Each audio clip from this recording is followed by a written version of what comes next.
Hey everybody, welcome back. James here with you again, and today I'm going to show you a scope brand that I've never used before. Element Optics. What I have in front of you right here is the Element Helix 6-24 by 50. This is their lower end, more budget friendly model. They offer 3 different models: Helix, Nexus, and Titan. But this one is around the $400 price point everywhere. What really sets this scope apart from many others is that you have toolless resetting turrets, windage, and elevation. And you also have a side focus all the way down to 10 yards and beyond 300 to infinity. You also get this throw lever attached. A nice adjustable eyepiece. It's not very sloppy. Again, this is the 6-24 model, and it goes all the way down to 6 power, all the way up to 24, with your set increments marked in red from 6 to 12 to 24. And it's a 30mm tube. This model is the second focal plane, and on the actual elevation top turret here, you have a mechanical zero stop that you can take out and reset to whatever you want to have zeroed at with this scope. As you see there, that ring is the zero stop. You can remove it, and you have a leg here where it catches, so it actually stops at whatever distance or whatever setting on the scope you want. The adjustments are 0.1 or 1/10 mil radian, which equal out to be 0.36 of an inch of adjustment, whether it's elevation or windage, per click at 100 yards. And the elevation and windage turret has 18.9 mil radian of adjustment, or about 65 MOA built into the scope. And the thing about this rifle scope is that it's calibrated at 24 power. So that means that you have to shoot at 24 power to zero it, so it's set on the other increments. And then any holdover you have to calculate for math. And this is actually stated in the product description of this Helix scope. Another awesome feature that they have included in the product specifications is that this scope is rated for spring air guns. So how about that? Everybody asks, are scopes rated for spring air guns? Well, Element straight up came out and said that this scope is rated for Springer air guns. So with this scope being about the $400 price point, this glass is pretty clear. Probably one of the more clear scopes that I've ever looked through. You know that I use budget in scopes, but I have looked through some top end glass like MTCs, Loopholds, Bushnells. A lot of the top end brands I have used in the past. But for the price point of this scope, the glass at 24 power is pretty clear at close and far ranges, just looking out there. So what I'm going to do now is go ahead and get it mounted for you. All right, well, I got the Element Optics Helix mounted on my Air Venturi Avenger. Seems like a lot of people are putting these scopes on air guns. So I got it on my 22 Avenger, shooting the 16 grain air arms pellets. And I'm running my FX chronograph at the end of the muzzle here so you can hear it. I got a target set up at 27 yards, 25 meters. Let's see here, I just got it bore sighted, and again, I just got it mounted, and I'm using like medium high reeds, what I have on hand. Let's see here.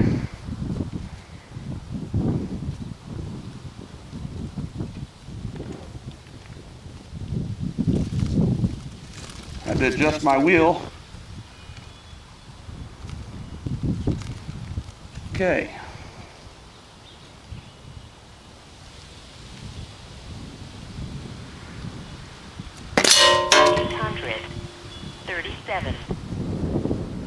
Wow, that is really low. All right, let's come up.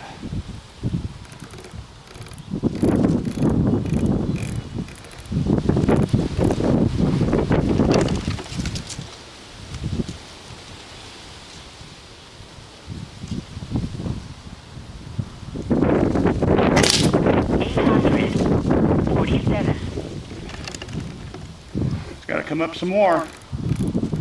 That's it. We're out of adjustment on the top turret. Let's see where it lands here on target.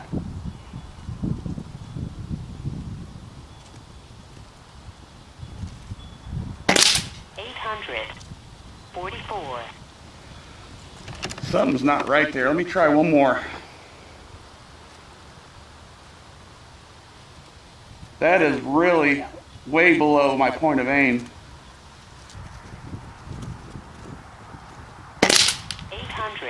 851. Wow. I mean, they're grouping good down there, but I'm out of elevation on my top turret, guys.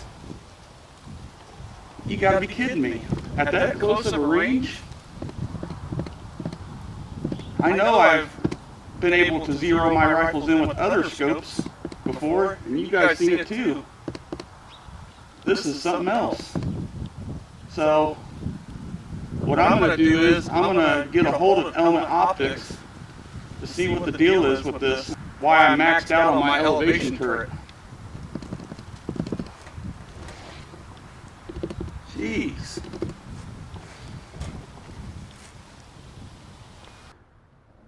Now that I know that the scope is out of elevation on my Air Venturi Avenger, and you heard the chronograph stating that the pellets were around the 850 feet per second mark, and it is still below the point of aim. So when I went to go search Element Optics, they do not have a phone number on their website, but they do have an email contact, and I went ahead and sent an email to them, and I'm going to read that to you now. It says, "Hello, I am emailing you to ask you a few questions about your product, the Helix 6 to 24 by 50 second focal plane model. I currently have the top turret of elevation maxed out in the up position, and my trajectory is not meeting up with the crosshair of the reticle using medium rings on a 22 caliber PCP air rifle with a 850 feet per second pellet velocity. I'm getting a 2-inch point of impact below my point of aim at 25 meters with the 24 power setting. Is this normal? Because I don't have this problem with any other scopes I've tried. Also, when the windage turret is maxed out left or right, the sight picture in the scope starts to show a black blur on the outlines. And lastly, why did the windage turret not come with a zero stop on it also?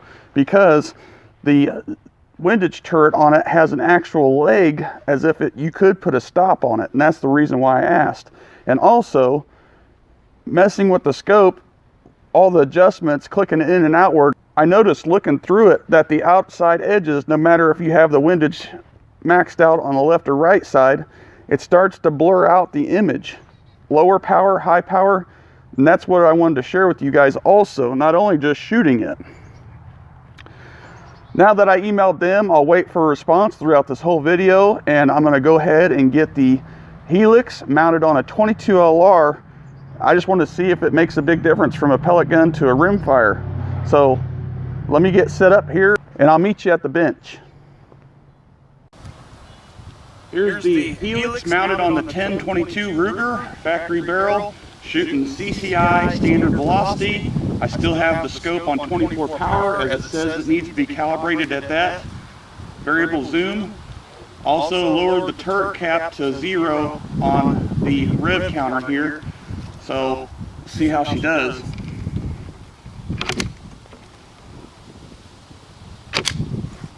Again, just 25 meters, 27 yards.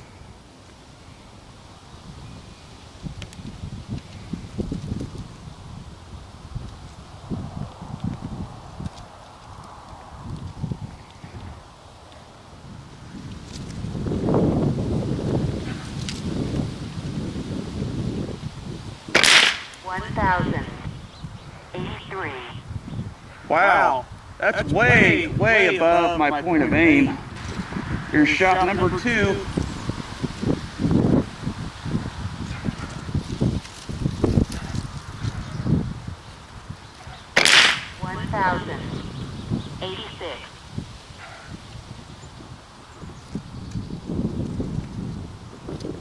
Wow. Still way above my point of aim, guys, and the rev counter is on 0 on the scope. Jeez. Well, that tells me something here, that since I'm actually using a bullet that has a pretty much set ballistic coefficient compared to a pellet where the ballistic coefficient changes at various yardages, that this scope is not calibrated for pellets.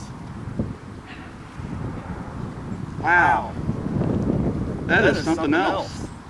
And my rev counter is on 0, like it's zeroed out on the top turret, and it's still shooting that high.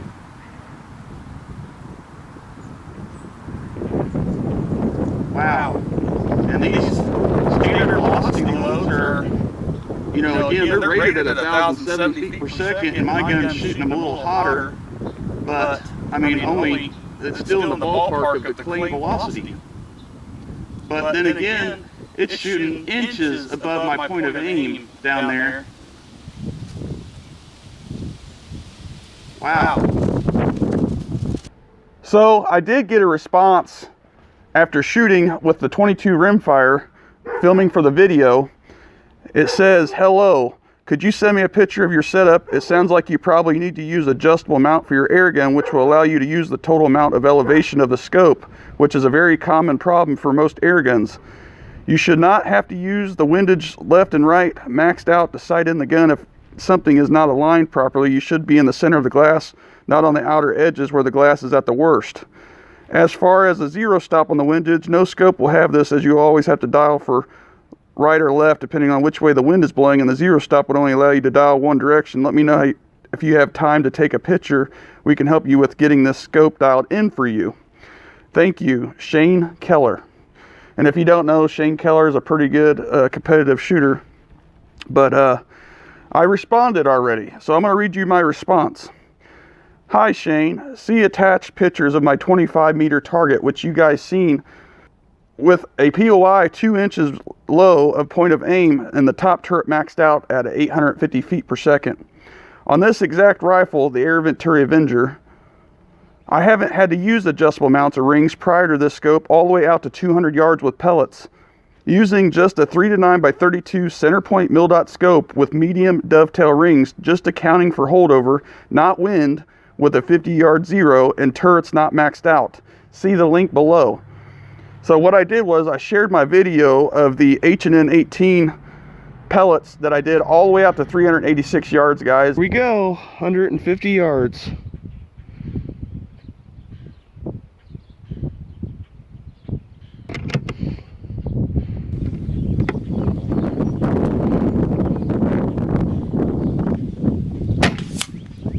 Got it.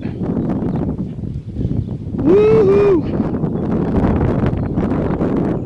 Well, if that's not a confirmed hit, I don't know what is, guys. 150 yards, downrange camera here with the 1800 PSI regulator pressure, 2 turns in on the hammer spring using the 18 grain Barracuda, car magazine, and my O-ring delete kit. Holy cow. Look at that. Through the side shot, standing. Wow, 150 yards hitting a playing card with a pellet. That is nuts.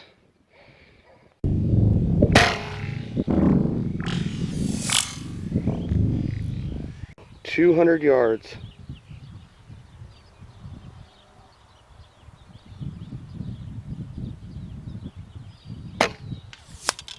Got it.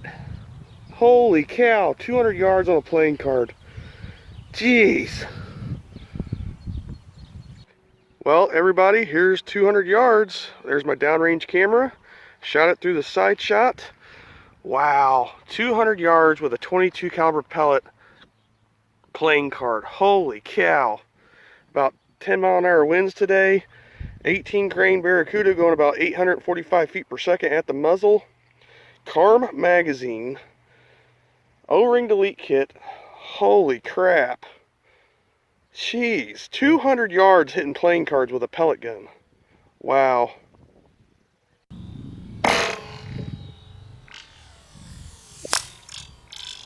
So then I then mounted the helix on my Ruger 1022 22LR at a rated 1,070 feet per second with a ballistic coefficient of 0.124, which is CCI standard velocity.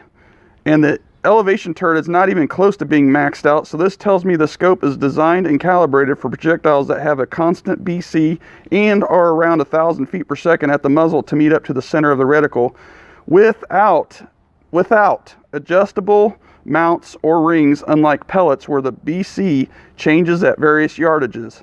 I have studied this occurrence more than once, and it seems to happen only on scopes with lenses, ocular and objective, that are 14 inches or more apart. And the reasoning I brought that up was because I went ahead and mounted this long Barska 8-32 scope on my Avenger, and I got the same result. A very low point of impact compared to my point of aim with the top turret maxed out. Again, this tells me that I have found that the scope lenses from right here on the edge of the ocular lens to the outside edge of the objective lens, about the 14-inch mark seems to be the number, because all the other scopes that I have are less than the 14 inches, and I don't have this problem. Out of all the scopes that I've tried, I've never had this exact problem with my point of impact being low at such a close range. And 25 meters isn't really that close to begin with. I mean, it's closer than normal, but that's where I usually sight in at for once I get my scopes bore sighted and everything. And I'm able to get paper and I'm able to hit bullseye. As a lot of you know, I've shot a lot of videos at that range, no problem. But again, with these longer scopes, it seems to be an issue. So what is the exact issue? That's the question. Well, we know, or I know, that the trajectory off the pellet is never going above the line of sight. So that's the issue right there. It's due to the cause of this scope, or any scope that's longer than 14 inches, whether it's the Element or any other brand. If they are longer than 14 inches from lens to lens, the projectile, if it is a pellet, it is never going to go above the line of sight. And also, to touch up on about trajectory, your projectile does go in an arc, and it does not fall out of the barrel as soon as it leaves the barrel. It goes up into an arc over your line of sight, and then it goes back down again. It just does not drop right out of a barrel. Even charts show this. If you have a 0 across the board, your trajectory leaving that 0 point goes above your 0 line of your scope, depending on how high your scope is, and then comes back down again. That's why 22 rimfire can be zeroed at 25 yards and 50 yards, because between that 25 yard and 50 yard mark, that bullet is going above your line of sight. And that is with no adjustable rings. So what that means is that the line of sight is going straight, is pointing straight to your target where you're aiming, and that bullet or projectile or whatever you're using has to arc above it. And if it doesn't arc above, we get this incident right here where you get a low point of impact. So as I'm waiting for a response from Shane from Element Optics, I had a pair of adjustable rings that I never got to use yet. So I'm going to go ahead and get those mounted on the Air Venturi 22, and hopefully that fixes the problem, which I'm sure it will, because you're tilting your scope down to meet the trajectory of the pellet.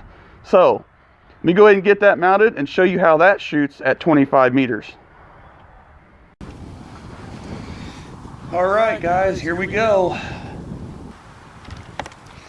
with the adjustable scope rings.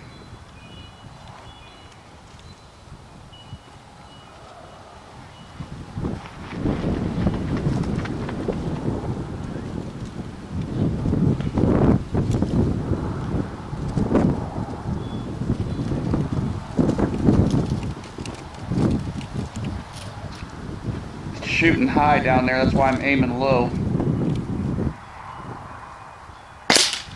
837.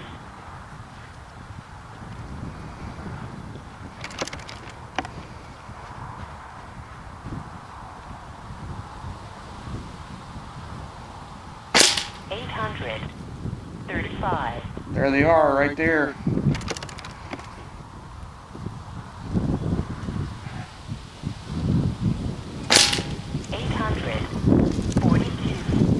So the adjustable rings definitely raised my POI. Well, everybody, as you could see, the adjustable scope rings really did affect the POI, and it made the point of impact way above the point of aim. So that fixed the problem, and now I'm gonna have to tweak them and tune them in to get it to lower, because I had the rev counter on 0 here with the mechanical 0 stop still in it, so it wasn't even maxed all the way out, and that's how high they were shooting on target. So again, I'm gonna have to tune those rings in to get the POI down now compared to where I was aiming. I'm gonna read the response from Shane from Element Optics, then I'm gonna give you my thoughts on the Element Optics. It says, hello, we would be more than happy to inspect your scope if you feel that it is faulty. There are a few possible reasons you may be seeing this though that aren't scope related. The Helix has significantly more elevation travel than a center point 3 to 9, so an inability to 0 is likely nothing to do with the scope itself, but due to one of two things. Number one, your elevation turret is pushed to the extreme because you're trying to 0 too close with mounts that are too high. Every millimeter of height difference between the barrel and scope is another MOA MRAD that is used to try to intersect the two at your 0 point. The same occurs when zeroing center fire at 100 yards or rimfire at 50, but because the distance is further, a less extreme angle is needed and therefore less travel is used because of the distance between a scope and barrel. You are never at optical center when zeroing, and the closer you try to 0, the worse things will get. This is a really common problem with air guns, especially cheap ones, which don't normally have barrels that align with rails or rails that are quite high above the barrel. I actually own the same gun and had the same problem. Alright, I'm going to comment here because that is 100% BS. Number one, with the center point scope I've had on this gun, I can 0 at 25 meters or 27 yards.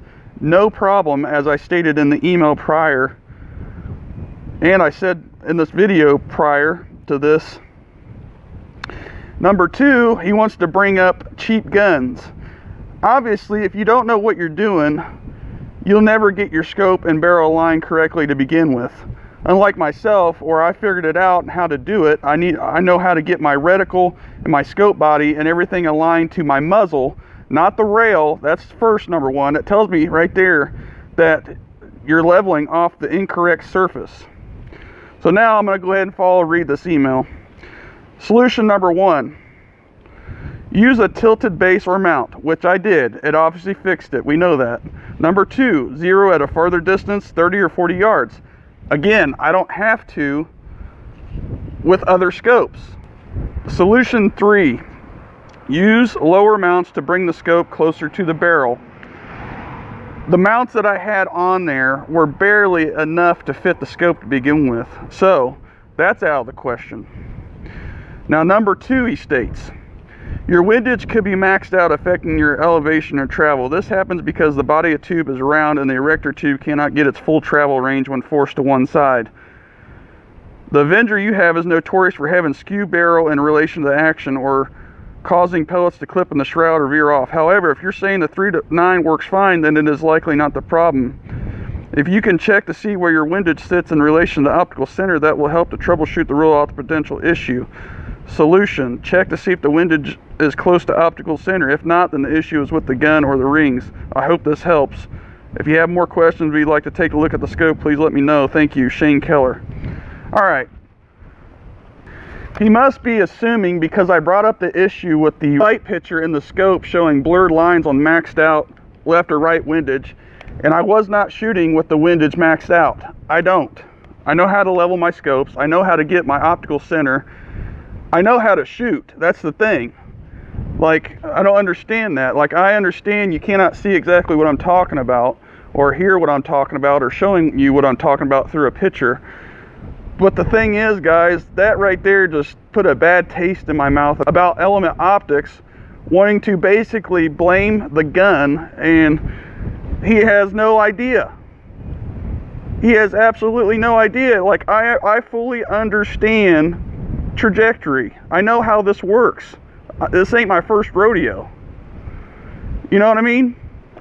So you can see here too that I'm not even maxed out on my windage turret with the adjustable rings on it, and it shot straight above my point of aim, and it was just a hair left. So I'm not even close to being maxed out. And again, I've already done this with cheaper end scopes. It's not the gun, it's the way the scope was calibrated and designed. I'm not a moron, I'm an engineer. I know how this works. And to top it all off, they're an umbrella company of FX, and guess what? They make adjustable rings. I'm not stupid. So, I mean, this scope works great with firearms. I'll give them that. That's what it does work on. But with pellets or projectiles that don't have a constant ballistic coefficient, like pellets, and are not going around 1,000 feet per second, the trajectory never meets up with the line of sight. That's just the way it is. I've already tested it. I showed you guys this. So what he's basically claiming is that you cannot get a zero that close, which is BS. There's no, who could say that? And I'm using a lesser expensive scope doing it, taking shots out as far as I've taken. So that right there, guys, puts a bad taste in my mouth about Element Optics, because they obviously don't fully understand what is going on. You can only go off what you've been hearing or what you've been told. Unlike myself, I've actually tested this. So again, I appreciate you guys watching, and I hope you got something from this video. And I'm not messing with Element Optics anymore, I can promise you that. Especially when they want to blame a gun. So what if it was an FX? What if it was an FX rifle, guys, and they want to sit there and blame the gun? You gotta be kidding me. But that's all I got to say. And again, I'm not really going to mess with these scopes anymore, because, you know, that is something else. But I appreciate you all watching. I hope to see you on the next one.